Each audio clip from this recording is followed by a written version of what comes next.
Hey, here's how to duplicate a page or post in WordPress. Let's say I want to duplicate this page.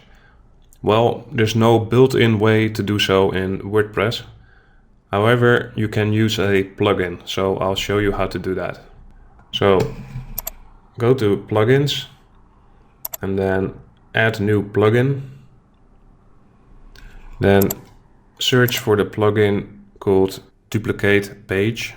And then click install now, and then click activate. Now go back to your page and you will have to refresh it first. And under the edit page option, there's now also an option to duplicate this as draft. So just click that to duplicate the page.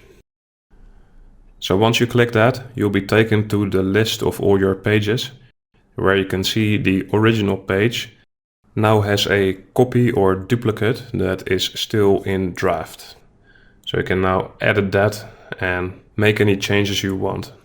And you can actually also duplicate pages from this menu.